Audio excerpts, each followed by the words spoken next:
Dear participant, in previous modules, we discussed the need for PPP.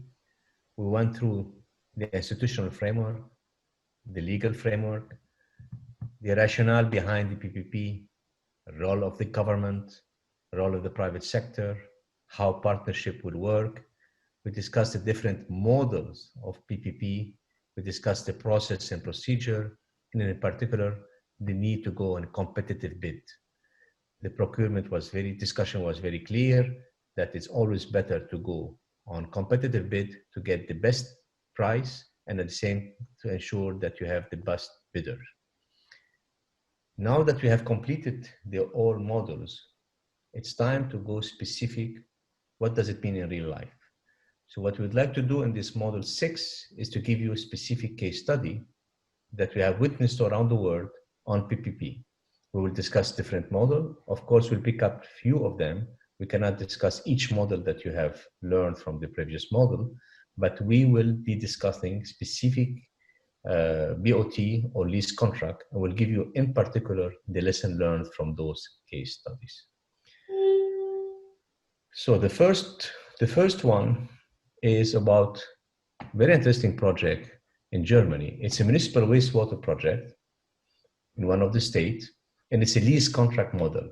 To remind you, a lease contract model is where the public sector say to the private sector, I would like you to come, operate, maintain my network, but I will also provide you the capital investment needed so that you can expand or ensure that the system is functioning.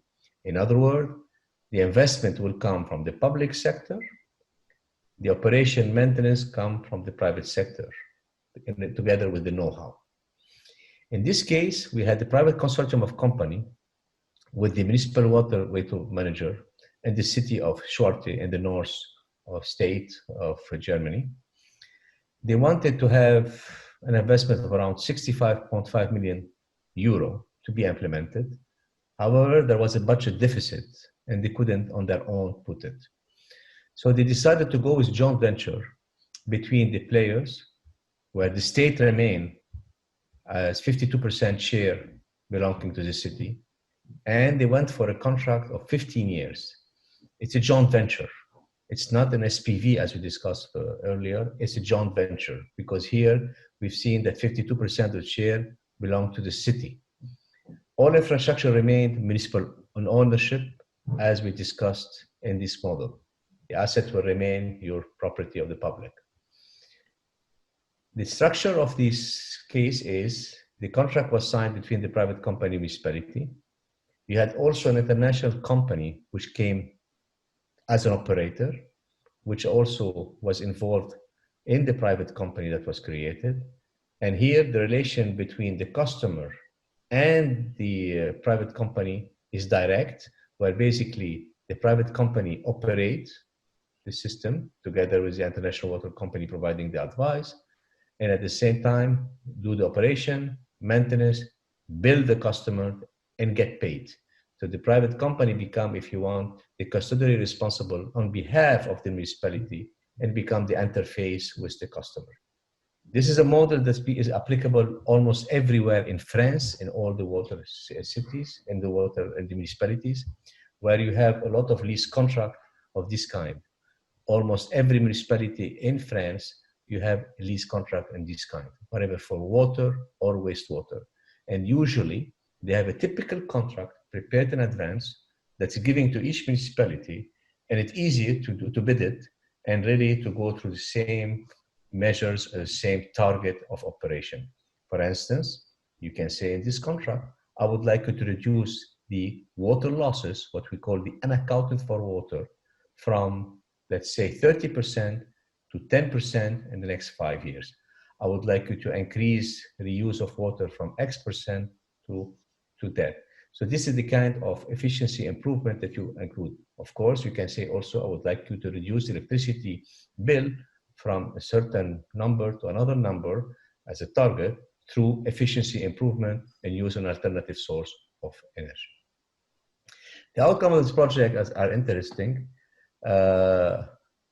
it was realized better than initially planned. And this is what I have seen in my personal experience. At the beginning, we are not sure if this will be attractive, if the customer will be used to it, if the relation between the three parties is functioning. But most of the time, in my personal experience, I have noticed that the benefit expected could come quicker than we thought. Why? Because the private sector sometimes come with already good solution hand that they simply have to apply. They come with specific software for operation maintenance. They come with specific technique, manual of operation, and they are much more efficient. Here, tariff did not rise more than the average tariff in the rest of the state, despite substantial investment that were done. No new additional structure has to be established because here the private operator and the new employer simply created a joint stock company or joint company. So what is the lesson learned? Public-private capital and knowledge transfer will help from experience, and committee partner can definitely help improve the environment and do a better job in terms of quality and facility. Existing structure can be used to integrate public and private parties, provided that there is sufficient flexibility. However, let me be very clear. When I say existing structure can be used, there is a prerequisite to that. The legal enabling environment is properly done. In the case of Germany, it was, especially after the unification of Germany, all the enabling environment, legal environment for public-private partnership and for privatization at that time was completely revised. So here, the legal enabling environment will help you to use existing structure.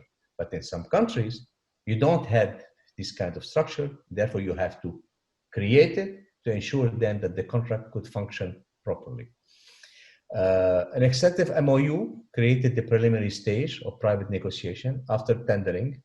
It helped create the framework for each party's responsibility. MOU is an interesting idea, but when you sign an MOU, you need to go from the MOU to the tendering in a very fast way. You don't want just to stick to an MOU. I know many countries, they simply sign MOU and they remain at the project level. Here in this case, it seems it has working very well, but what helped us, it was to maintain the flexibility to allow for negotiation and adaptation. This was a 15 years contract. It was not 25 years contract. Let me remind you, lease contracts are between 8 and 15 years time frame. Let me go now to another model, the DBO model in the case of Dublin Region Wastewater Scheme. Here you have an international consortium of private company and the Dublin municipality. And the reason of this PPP, the rationale, was to enhance the quality and efficiency of the service to the public by arranging the best technology and expertise available on the market, and to increase economic and environmental efficiency. The PPP in this case was represented by the wastewater treatment plant itself, operated as a DBO project. The private contractor was paid for the operation of the plant by the government, while the government collected tariff and non-domestic user. The DBO was signed in 1995. Construction lasted until 2003. And since it was a DPO kind of concession, it was for 25 years. The project funding was from the EU Cohesion Fund, which is usually used for this kind of infrastructure project, the Department of Environment, Heritage and Local Government, the City Council of the Dublin, and non-domestic users, since domestic users do not pay for water treatment in Ireland.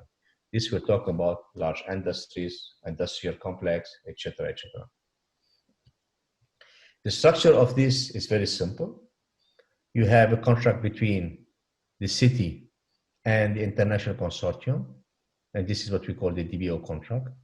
You had 50% of the fund come from the cohesion funds directly to the city, and from there it is then on land probably to the international consortium.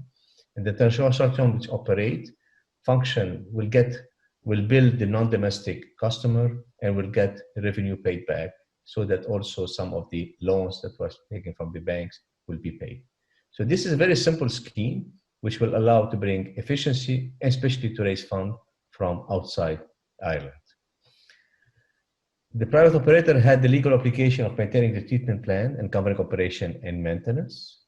The consortium has also an incentive to increase efficiency by reducing operating costs and increasing profit.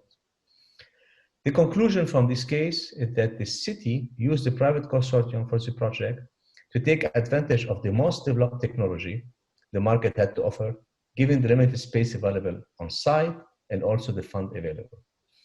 The DBO method ensured best value over the whole life of the project to the government, and it aimed to protect capital investment, ensure sustainability of the project, and the operator has a direct incentive to maintain asset and enhance operational efficiency, because this will have a direct impact on the revenues as well on the profits. Now let's go to another completely different model. Here we talk about the toll road, the Vieira Litoral Alda Shadow in Portugal, where we had a consortium of private company with the Portuguese state. The reason for PPP was to have a rapid program for road construction, which was required, and the budget couldn't finance it. It needed a project structured, which requires smallest possible initial fund from the government, seed money. But since the budget couldn't afford to finance this project, we had to think much more outside the box and look at different models. So the main objective was to enhance availability of road infrastructure, to compensate for regional economic imbalances, and generate employment opportunities. So basically, we have a situation like we've seen it many times in Canada, by the way, where you have some area underdeveloped, equal right, and give them the right to have the same services, but the budget cannot afford to do it. So what they have done here, they look at the concession model, which was incorporated where a PPP project was created as a special purpose vehicle. And you recall we discussed this in previous model, whose shareholder comprised several Portuguese contractor and financial institution with commercial interest in the project. The government of Portugal solicited bids in 1998 from the private sector. And in 2001, the private consortium was awarded the contract. The duration of the concession was for 30 years, including a 5 years construction period. Now you wonder, it took 3 years to bid this between 1998 and 2001. I am not surprised. Those kind of projects are very difficult. It's not because of the design of those projects. It's to raise funding for these projects. And it could take some time. And if I recall, at that time, Portugal also was in financial crisis at a certain time, so they have to wait a bit. The commercial bank loan was for 25 years maturity period, structured as non-recourse loan, repayment of which depend entirely on the SPV revenue performance and cash flow generated. The European Investment Bank gave a loan of 27 years maturity period, guaranteed by a commercial bank syndicate. And the equity from the SPV was provided by shareholder, parent company, and several Portuguese contractor and financial institution who were stakeholders in the project. This is a bit more complicated than the structure we've seen before. You have the Ministry of Public Work and Finance, which decided to create that consortium. You have the selection through tendering procedure by the Vieira Litoral Alta. You had, on the other hand, the EIB and the commercial bank giving loan and debt. And you have the highway per se, construction operation, highway IP5. And the payment, of course, since it's a toll road, is by the user. So the user will pay the toll road, it will go to the highway, it go back to the consortium, some of the debt will be refinanced, etc., etc. I do not think that the ministry make money on this kind of project, but ensure that the service is provided, and it's not subsidized scheme. It is simply cost recovery scheme. So here, the estimated construction was around 700 million euro. The startup cost was around 75 million, and the financing cost was around 164 million. The environmental appraisal in 2002 resulted in the refusal of the project. Usually, this kind of project, if you don't do the environmental assessment early on and the social assessment, they will be either refused or rejected. Why? Because you are going to a toll road that could go in a forest, it could go in an area which is populated, etc., etc. So you have to look at the environmental assessment and the social assessment upfront during the pre-appraisal period. You do not wait for a long time. At the time this project was heard about, it only around 1/5 was completed. But as of 2019, the highway has now 172 kilometers long. So it was a long process, but they were able to do it. So in addition to go with innovative funding from EIB and other commercial banks, it was also a process on which you have to raise money as you go. That's what I would see here. But at the same time, since it was a highway, you can open the highway, start operating part of it, since it's all road, and as you move, you add to payment for additional kilometers that you will add. So the conclusion is that the absence of environmental assessment created large delay in the PPP, which probably had also an impact, of course, of cost overrun. There was no clear statement of project objective, which provided an opportunity for substandard. Without a careful initial appraisal of the project and development of the public sector, the tender was not justifying the price they have received early on.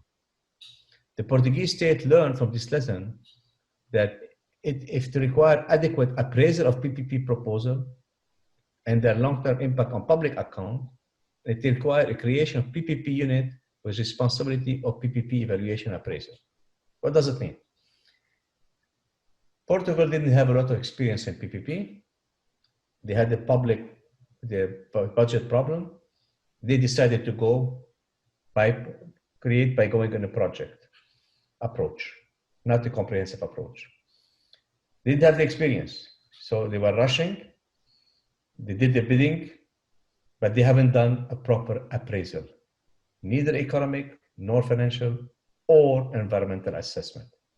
One of the biggest lesson here is you need to have your appraisal properly done before you go and launch the bid. Second, you need to have people that have the expertise to evaluate, benchmark, and appraise the bids.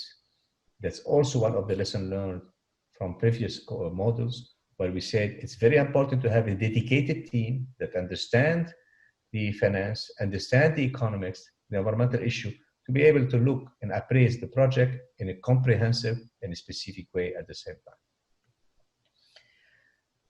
Let's give you another example of the motorway DBOT model in Hungary. Here, the Bureau for the Concession Motorway, established by the Ministry of Transport and the private sector company, comprised of international contractor and a toll road operator. What they wanted is the state that level did not permit public funding, like in the previous case. Also, PPP approach was considered necessary for realization of non-recourse financing for around 60 kilometers. It was just that PPP allowed for a more rapid implementation of the project than would have been possible with a regular public sector procurement and financing. At that time, Hungary didn't have enough money. They were going out of the collapse of the former Soviet Union. I recall that period, since I worked myself in these countries. So they didn't have enough money. The budget was almost dry.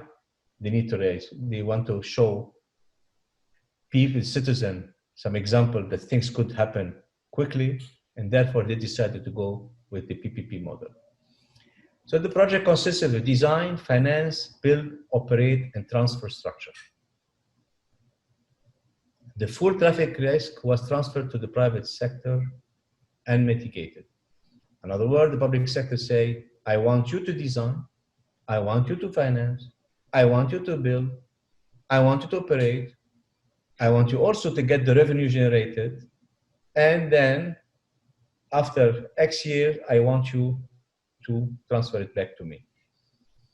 In contrast to other motorway schemes in the country, there was no state support other than the initial phase of the project site acquisition, which is pretty important when you talk about highway. If you talk about the assets, where you're gonna have to go. The contract was executed in 1993, and it was 35 periods, including a 2 years construction period. You will ask yourself, why the previous case we had 25 years? In this case, I have 35 years. The answer is very simple. When you have such kind of toll road, you look at affordability. How much the citizen can pay as toll to take that highway. And if it's very high, you will go in short period of time. If you extend it to 35 years, it will reduce the amount you as citizen will have to pay. And it will also give flexibility for the operator a longer period of time to get profit as you go. So it's good for the company. It's also good for the citizen and at their affordability. The private party provided 20% of the total financing in form of equity and shareholder fund. It was demobilized around 11 commercial banks, and the EBRD was involved with $329 million loan with a 14 years maturity. The joint financing amounted to around 12 million SUF, was arranged and provided by the EBRD, the Hungarian Commercial Bank, and the insurance company. The structure is a bit similar to what we've seen with the other case. We have the private company, we have the Ministry of Transport that give the concession, you have the EBRD that give the loan, you have the international contractor that are responsible of constructing it. Then you have the private company will invest in-kind equity in the highway called M1, M15, and then the user will pay to have access to this toll road, and the revenue will go back from motorway and then go back to the private company. The traffic volume for the first year of commercial question were around only 46% of original estimate. And the revenue was about 50% lower than the forecasted value. I have seen this kind of situation in other places in the toll road where the estimation are usually over what you can expect. A court ruling against relatively high tolls, although this was 35 years and the toll rate should have been lower, but still high. Keep in mind, we're talking about 1993, the collapse of the Soviet Union, the destruction of Eastern Europe. This country was coming out of a system where it was very poor. They couldn't afford even to pay for this kind of concession. So the project was eventually taken over by a special purpose sector company. So it failed as a toll road because people couldn't pay. It was not used properly. So therefore, the public sector decided to step over and take it back and as a public sector company, and probably continue to operate it, but under a subsidy scheme. The lesson learned is, again, appraisal, economic analysis, affordability analysis, project finance analysis are crucial as we design a project. And they have to be done at the pre-appraisal phase, not during the project negotiation or when you are doing financial closure. So the viability of PPP was undermined by underlying economics that we said here. Traffic forecasts are widely recognized as difficult to get it right. And as we said, this kind of project always have this kind of issues. There was a lot of optimism in traffic forecast, exasperated by adoption of tender criteria. Here probably, this highway was 50 kilometers. One of the assumption was probably it will have a regional impact and it will have a cargo traffic trucks that will come from neighbor country, neighbor sub-region, and will use it. It was not what happened. The project has established itself as a benchmark of danger of which project participants are exposed when traffic risks are high. And a defaulting private concession can lead to taking over by the public sector. We wanted to give you good case studies. We want to give you also bad case studies, where sometimes the PPP doesn't deliver. It's not because the PPP model is not good. It's because the design, the approach, the rationale was not well prepared. And this shows the cases. In this situation, the public sector has no choice but to take over the asset and operate it themselves.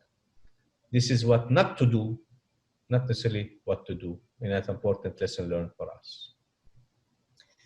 Let me now come to the North Fluminense Plante Brazil, what we call in the power sector IPP, Independent Power Producer Model. These are self-standing power generation project. It's a kind of BOT, but in the power sector, we'll call it IPP. The project was initiated, sponsored by the Brazilian firm, and now sponsored by the Brazilian Electricity Distribution, which is a unit of the French private company, EDF. The project was constructed by a consortium of Brazilian construction company. Brazil has very solid local construction companies. They were in charge of the construction of this site. And the pressure of Brazil increased reliance on hydropower with a long-looming hydro storage. The government decided to authorize thermal power plant, among other projects, to reduce Brazil's reliance on hydropower power. Basically, Brazil used to have around 60 to 70% of the power generated by hydropower.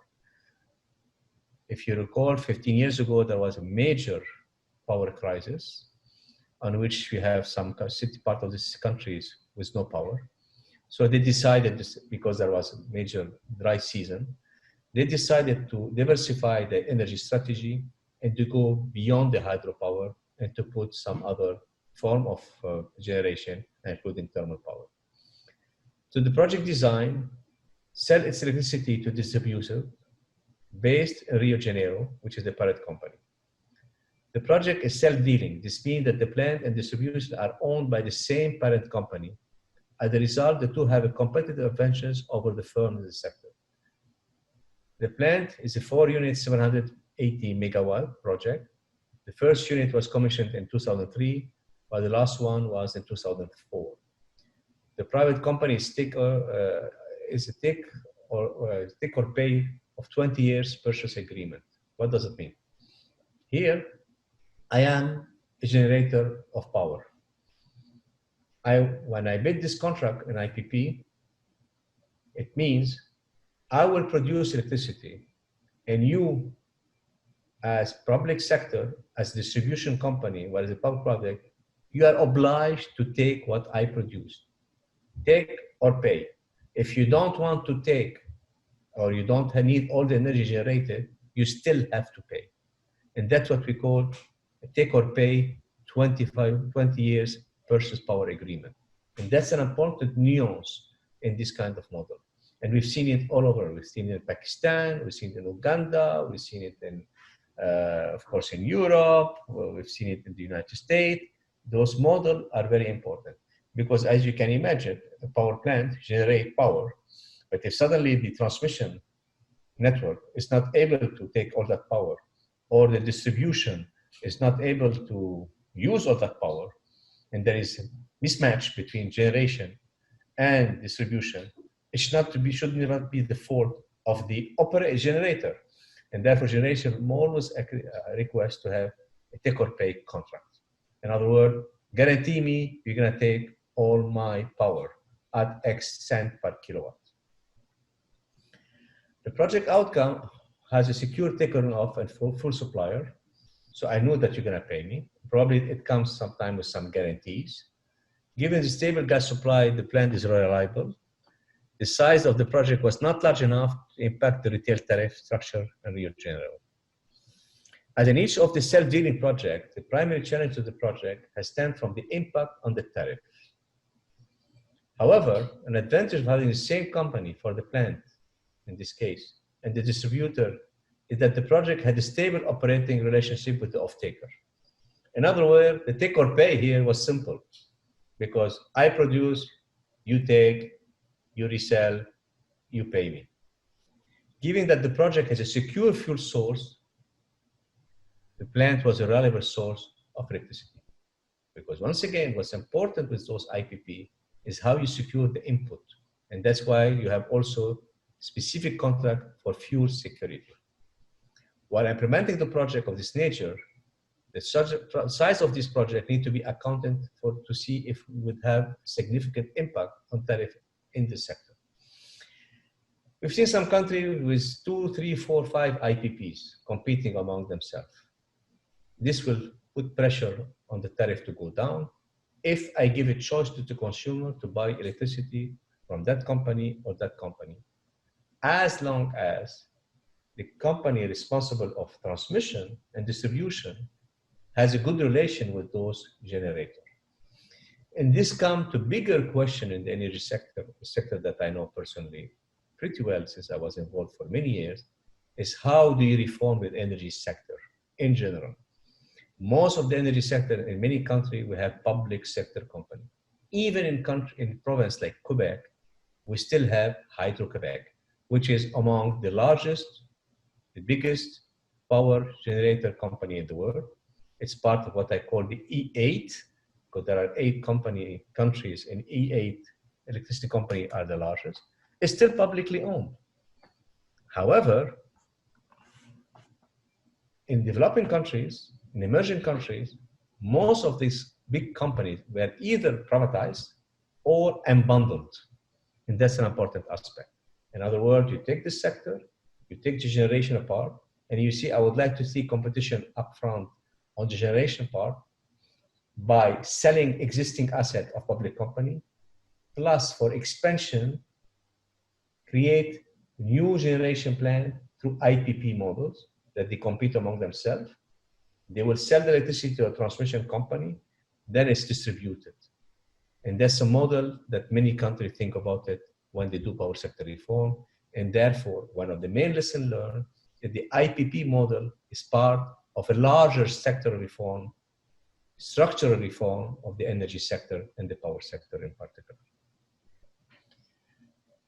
That's another project, an IPP also in the Guangdong Suzhou, what we call C project. It was developed by a private conglomerate. It's a joint venture with a minority holding. The Guangdong province is an economic hub, as you know, and while it exports electricity, it's primarily an electricity importer.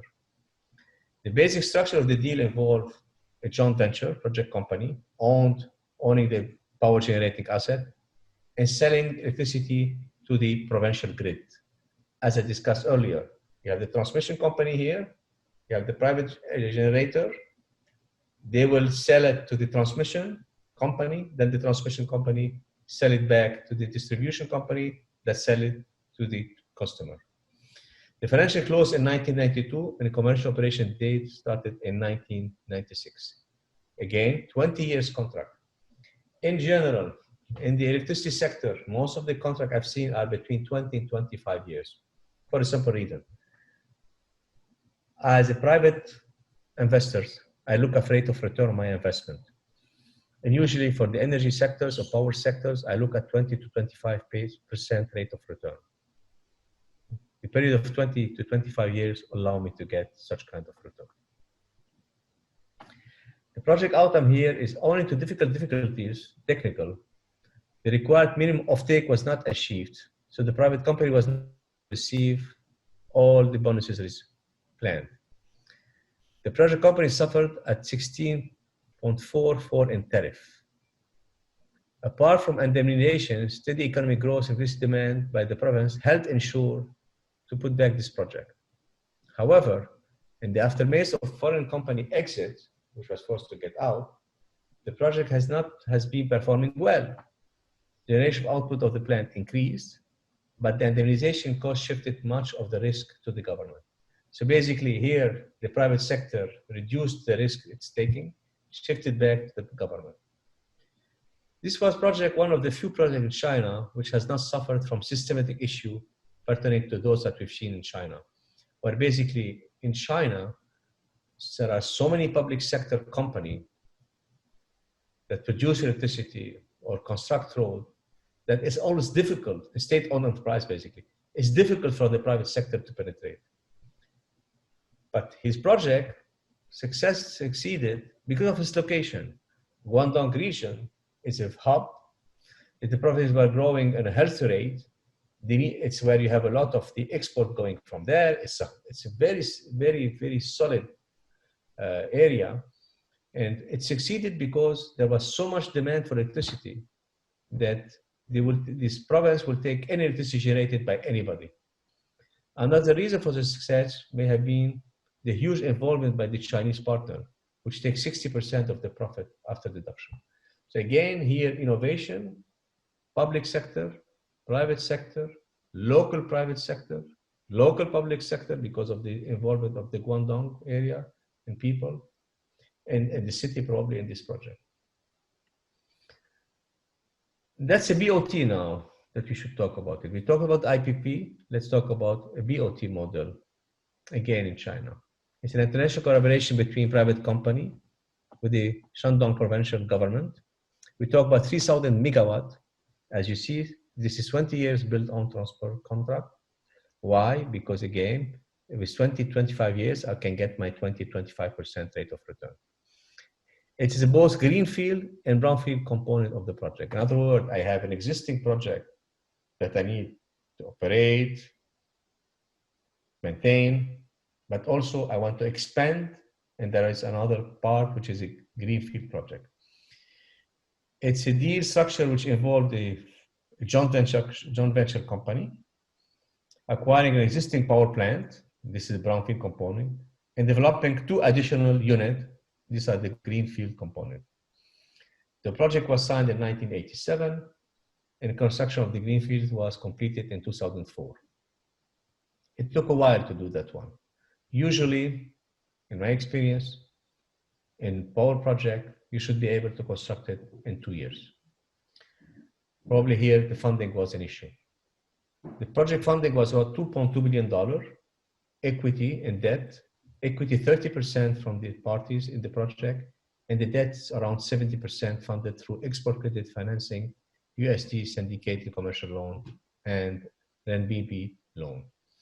As you noticed here, we talk about equity of 30%.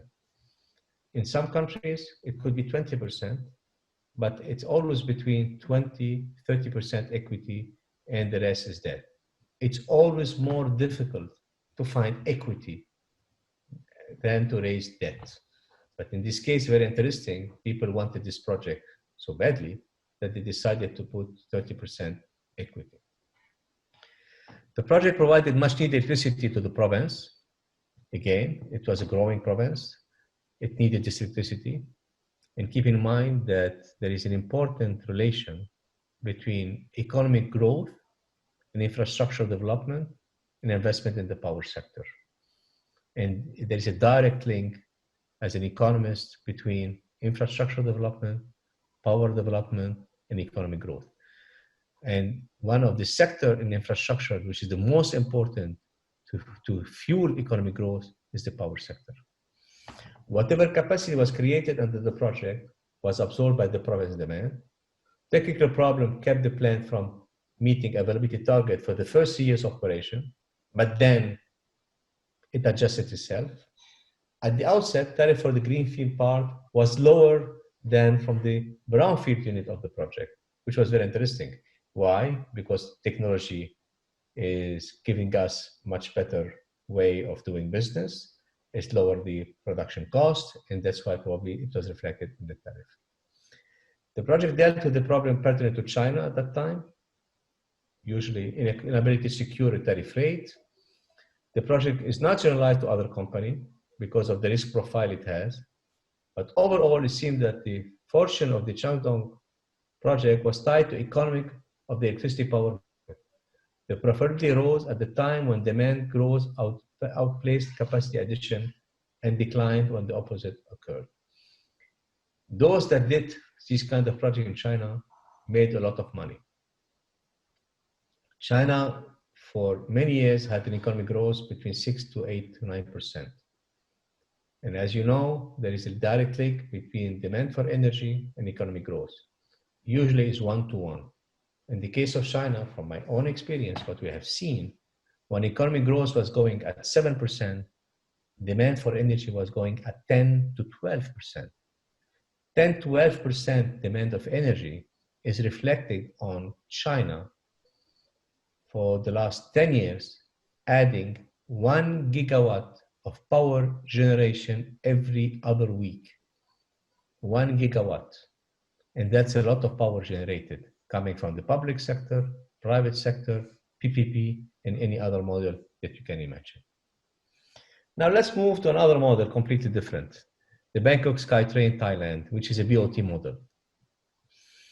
This is the Bangkok Metropolitan Administration and the private company decided to have a curb in order to curb the pollution and traffic congestion in Bangkok. which, as you can imagine, is one of the worst in the world, they decided to create a PPP scheme and to invest $1 billion on kind of Bangkok SkyTrain. The government, of course, didn't have the money. So they decided to go with 30 years BOT contract, build, operate, transfer. The private partner was fully responsible for design, financing, construction, and operation. The revenue stream for the private sector were based solely on fares.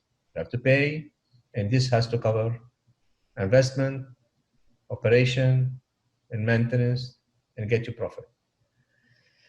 We talk about 1.4 billion project funding.